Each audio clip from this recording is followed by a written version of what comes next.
Doa ketika bersin.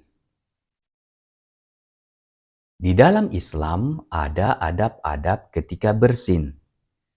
Doa ini diambil dari hadis Bukhari.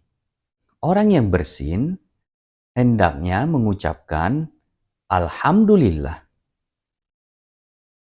atau segala puji bagi Allah. Jadi setelah bersin, kita harus bersyukur kepada Allah dengan mengucapkan Alhamdulillah.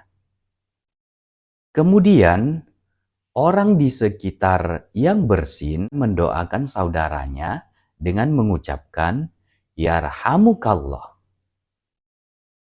Artinya, semoga Allah merahmatimu. Yarhamukallah.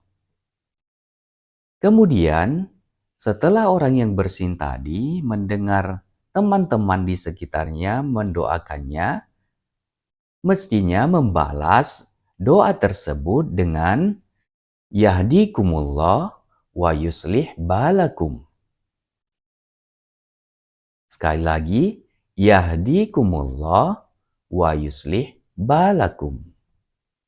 Artinya, semoga Allah memberikan petunjuk padamu dan memperbaiki keadaanmu.